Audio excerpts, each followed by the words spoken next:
Bem-aventurado o homem que não anda no conselho dos ímpios, não se detém no caminho dos pecadores, nem se assenta na roda dos escarnecedores.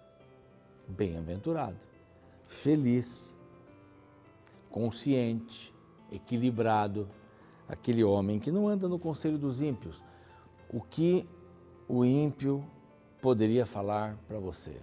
Ímpio é aquele que é pecador contumaz. Qual o conselho que ele poderia dar para você? Tá? Cremos como cristãos que a relação íntima do casal tem que ser reservada para o casamento. Mas alguém pode dizer para você assim, não, faz antes, tranquilo, não tem problema não. É uma necessidade, você tem sede, bebe água, você tem fome, come ali uma comida.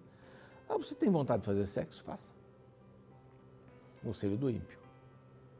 Não é? Aqui diz mais ainda, não se detém no caminho dos pecadores. Não vai nos lugares onde o pecado, graça ali, flui. Por que é que eu vou para uma dessas reuniões musicais, né? Se eu sei que lá dentro tem um monte de entorpecentes, tem uma porção de imoralidades, caminho dos pecadores. E aqui não se assenta na roda dos escarnecedores. Antes do seu prazer está na lei do Senhor, diz o verso seguinte. Olha aqui, ó, não anda no conselho, ouve. Não se detém no caminho, anda junto. E não se assenta na roda dos escarnecedores, aí você assenta, né? Então, ouve, anda, se assenta, porque você está ali querendo ouvir todas as coisas, né? Mas não existe bênção nisso. Bem-aventurado é quem não faz isso. Aqui acaba dizendo assim, é como uma árvore plantada junto a águas correntes, coisa boa, dá o seu fruto certo, na hora certa, as folhas não murcham, Bíblia Sagrada. Essa é a palavra de Deus, este é o programa que estuda a palavra, Reavivados por sua palavra, estuda a Bíblia todos os dias, um capítulo por dia. Quero convidar você a fazer um curso bíblico sobre a oração, e esse material é gratuito, graças aos Anjos da Esperança. Eu já vou dar aqui o caminho para você se tornar um Anjo da Esperança também, através das suas doações. Mas essa é uma das revistas que chegam até você, podem chegar até você se você quiser. Aqui tem um WhatsApp, é só mandar uma mensagem para cá dizendo eu quero fazer o curso bíblico sobre oração, Deus me ouve. Olha que beleza. Aqui você tem várias informações suficientes para você entender bem a respeito da oração. Maravilha, né? E são os Anjos da Esperança que contribuem para isso. Neste outro WhatsApp que aparece aqui, você pode também se tornar um Anjo da Esperança. Quero convidá-lo para que se torne essa pessoa importante, que viabiliza a ação da Novo Tempo, da Rede Novo Tempo, pregar o Evangelho em português e em espanhol para todo o mundo, não é pouca coisa não. Estamos nas mídias sociais, no Spotify, no Deezer, para você escutar, dirigindo, caminhando e etc. e tal. Estamos também no NT Play, que é da própria Novo Tempo, não é? Você tem outros conteúdos ali e você pode nos encontrar no YouTube, o nosso canal Reavivados por sua palavra NT. Esse é o nosso canal. NT no final é importante, porque tem outros programas por aí com um nome parecido. Então é importante você estudar a Bíblia. O que eu posso fazer com o YouTube? Primeiro me inscrever, dar o meu like, clicar no sininho para ter as novidades, copiar ali o link do canal ou o link do programa do dia e repartir para os amigos e pedir que eles façam uma corrente. Vamos estudar a Bíblia. Então se inscreva lá no canal para que a gente possa ter um maior número de pessoas interessadas e interessar outras pessoas, tá bem? Nós vamos para um rápido intervalo e ao voltarmos estaremos estudando o capítulo 18 do primeiro livro das Crônicas. Não sai daí.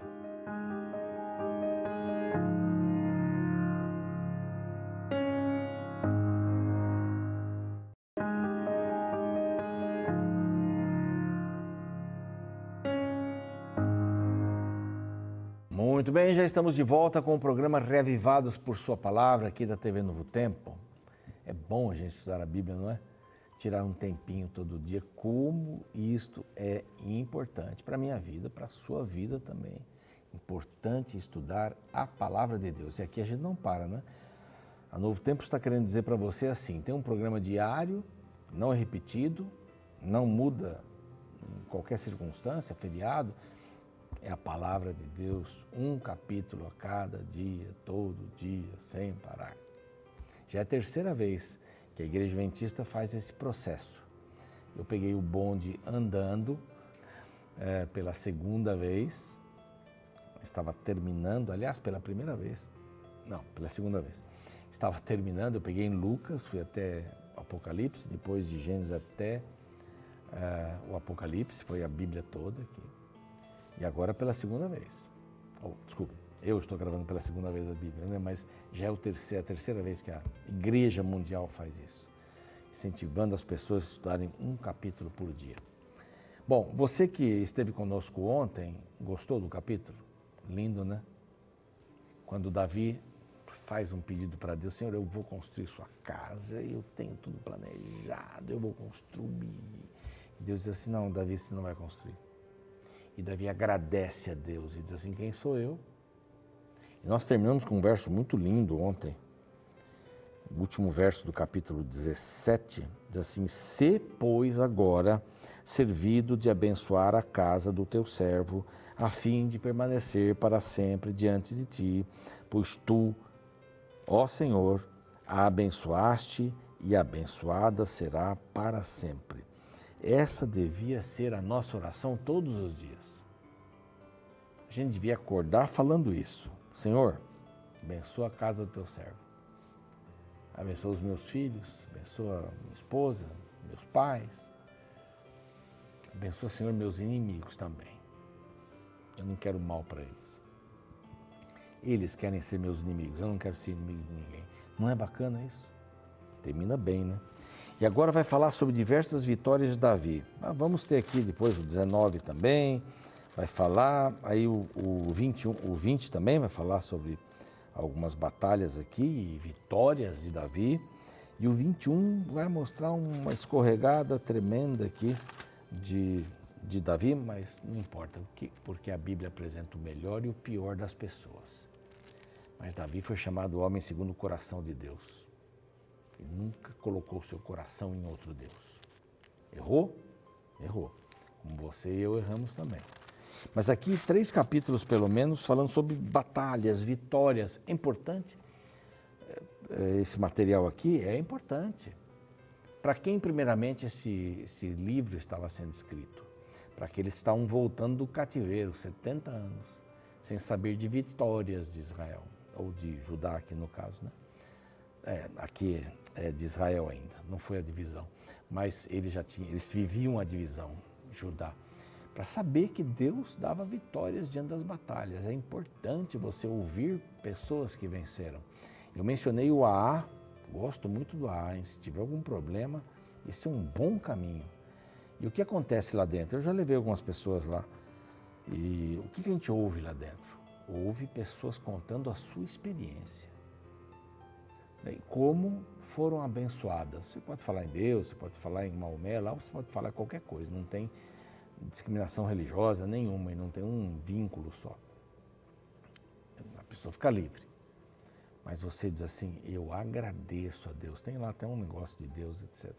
Mas eu agradeço, que estou limpo há tantos anos, há 2 meses, há 1 semana, que legal! Olha que coisa boa, vitória. Uma pessoa que venceu alguma coisa que você está lutando hoje é um grande incentivo para você também vencer. Eu vejo algumas histórias, né, de gente que saiu lá de um lugar bem pobre, de uma comunidade de baixa renda, sem nenhuma perspectiva, pai morreu, mãe saiu, e você sai e de repente vira uma pessoa importante para a comunidade. Ou atingindo um curso superior, ou ultrapassando isso, virando um cientista, um médico, sei lá. E há vários, um músico, uma musicista. Quando um garoto pequeno ouve aquela história e diz, uau, eu também quero. Já o futebol eu acho que não é uma grande coisa assim, com todo o respeito. né, alguém do futebol ir lá dizer assim, não, a minha carreira tem 200 milhões de pessoas no Brasil, 215 por aí, tem o quê? Vamos dizer, 40 milhões de crianças, de meninos, que ou menos ou mais, eu estou chutando aqui, que vão ver lá esse fulano, olha, ele chegou lá em cima, está num clube lá no exterior. Isso é 1 em milhões. Isso não é um incentivo. O incentivo é até você ter um preparo para um atletismo, né? Tem menos competição, né? Mas futebol é meio complicado aí, você chegar lá. Mas tem tanta coisa que você pode fazer. Tanta coisa. Mas dedique-se, se o assunto é futebol, dedique-se. Mas você vendo uma pessoa que venceu, de qualquer forma te anima muito. Então aqui ele vai contar 3 histórias, 3 capítulos, né? São várias histórias de vitórias.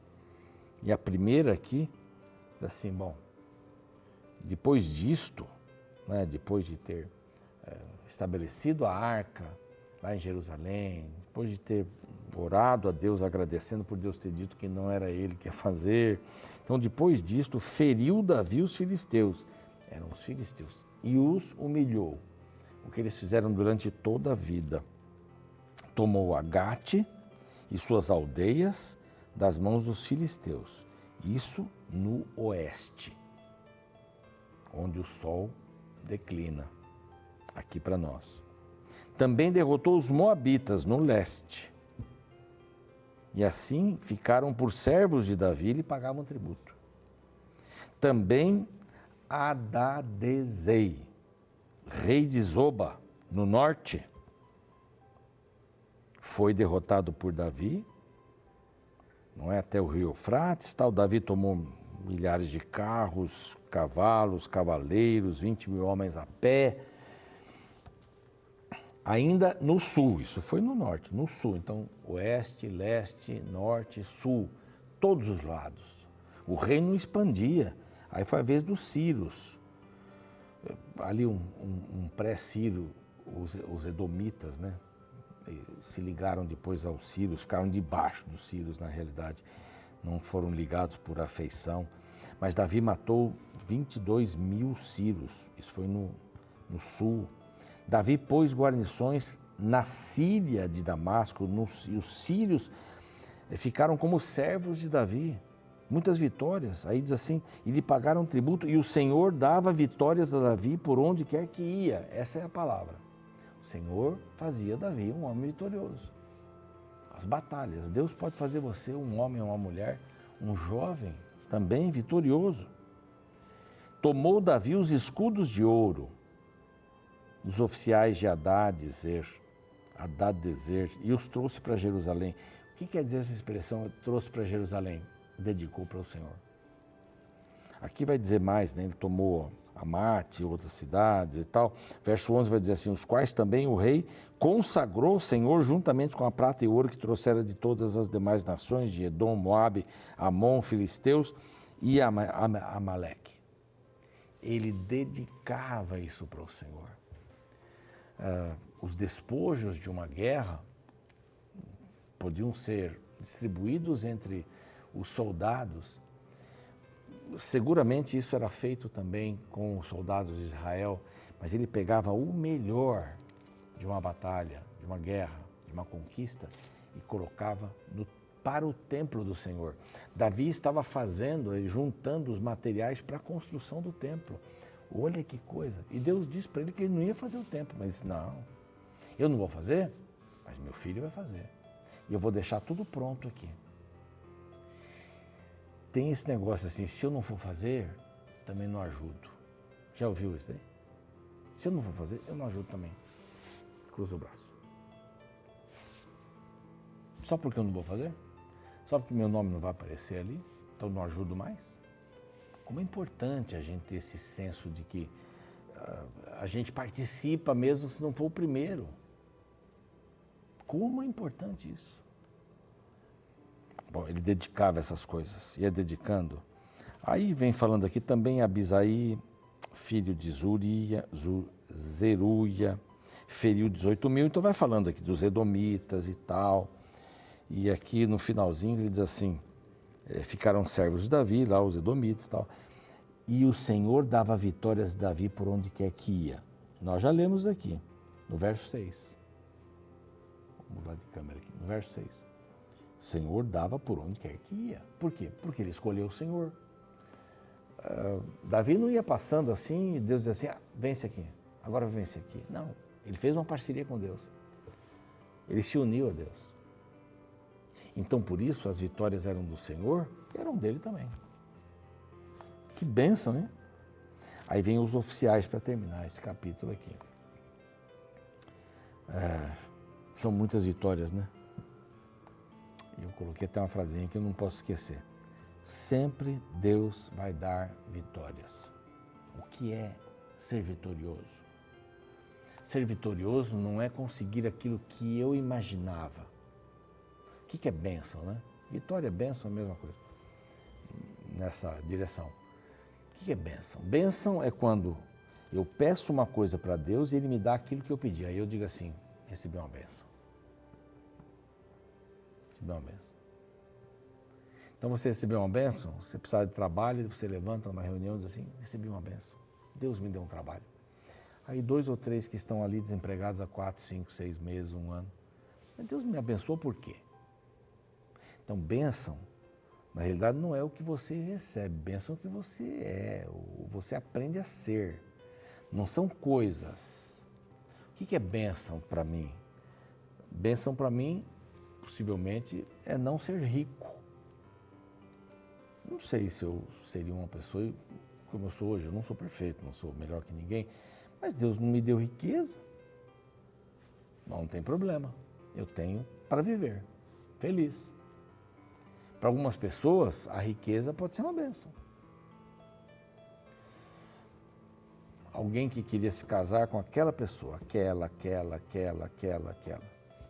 De repente, a moça, tem um caso assim, a moça, há poucas semanas do casamento, disse, não quero casar mais, tá comprado. Tá.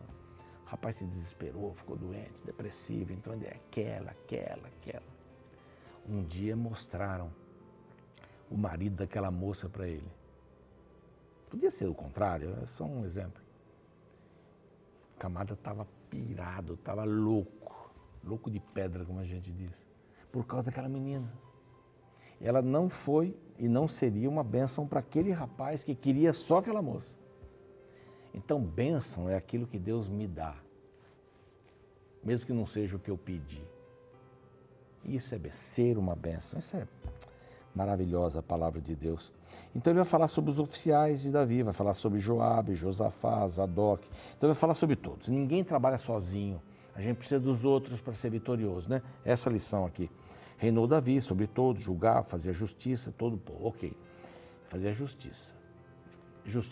Joabe era o comandante do exército. Josafá era o cronista, anotava as coisas que ele fazia. Zadok, Abimeleque eram sacerdotes. Salsa era escrivão. Benaia era o comandante da guarda real. E os filhos de Davi eram os primeiros ao lado do rei. Ninguém faz nada sozinho. Então, a primeira parte do capítulo 18, as batalhas, as vitórias e tal. Depois o cronista diz assim, mas ninguém faz nada sozinho. Porque Davi tinha um comandante, Davi tinha um cronista, Davi tinha sacerdotes, escrivão, Davi tinha o comandante da guarda real, que era a guarda particular. Os filhos de Davi também estavam ali. Então, a gente não faz nada sozinho. Importante reconhecer as pessoas que estão ao nosso redor, né? A vitória é extensiva para todos aqueles que participaram, minimamente. Ela se conclui. Quando um time é campeão, o camarada que cuida das chuteiras, que nem sei quem é importante. Se ele der uma chuteira apertada para o jogador, não vai jogar. Se a roupa não estiver adequada, apertada ou larga, vai criar uma confusão. Todos são importantes. O que lava, o que passa. E aqui é um reconhecimento. Eu acho bacana isso. Reconhecer a pessoa que fica lá na portaria do seu prédio. Muito obrigado pelo seu trabalho. Eu geralmente, quando passo por um policial militar, eu paro e eles são muito educados. Só se eles estiverem numa diligência. Digo assim, muito obrigado pelo seu trabalho.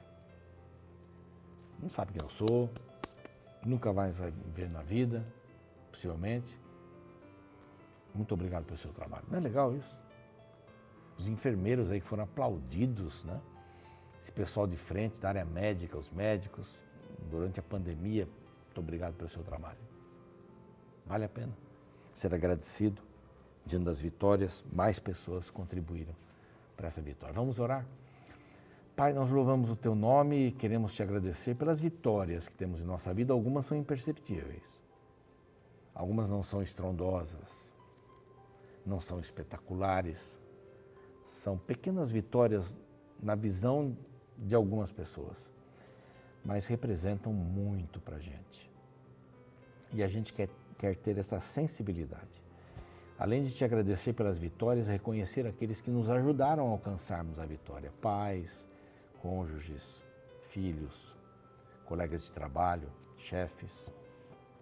Que o Senhor nos dê esta visão tão importante para vivermos numa comunidade feliz. Em nome de Jesus. Amém. O programa segue, eu fico por aqui. A gente se vê amanhã. Um abraço. Um comportamento muito comum em premiações é ouvir do premiado as gratidões por pessoas que os ajudaram no processo de conquista. Isto porque ninguém conquista nada sozinho. Sempre existem pessoas nos bastidores que apoiaram e incentivaram de alguma forma. Ingrato é aquele que na hora de receber o troféu se esquece de quem o ajudou.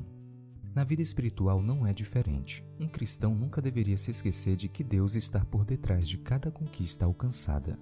Veja como isso é destacado na vida do maior rei de Israel, conforme descrito no capítulo 18 de 1 Crônicas. O contexto fala das diversas vitórias do rei Davi. O texto narra que ele venceu os temíveis filisteus, retomando o controle da cidade de Gate. Também o autor descreve suas vitórias sobre os moabitas, os quais, além de derrotados, pagavam tributos a Israel. Porém, o texto abre um parêntese e destaca que as conquistas de Davi se deviam à atuação sobrenatural. Veja o final do verso 6 que diz: "E o Senhor dava vitórias a Davi por onde quer que ia." Em seguida, o texto continua narrando a vitória de Davi sobre os sírios, como ele derrotou 22.000 soldados inimigos, além do que conseguiu um enorme despojo dos inimigos. Também, muitos rivais fizeram aliança com Davi, reconhecendo seu reinado. Então, novamente o texto abre um parêntese para lembrar o leitor de que tudo isso não se deu por conta de méritos humanos de Davi. O verso 13 relembra novamente: "E o Senhor dava vitórias a Davi por onde quer que ia." Perceba como a Bíblia enfatiza a necessidade de mantermos sempre diante de nossos olhos a realidade de que não somos nada sem Deus. Ele é a nossa fonte de sucesso. Por isso, a cada conquista, nossa gratidão deve ser dada àquele que sempre está ao nosso lado, nos apoiando e nos fazendo seguir em frente e para cima.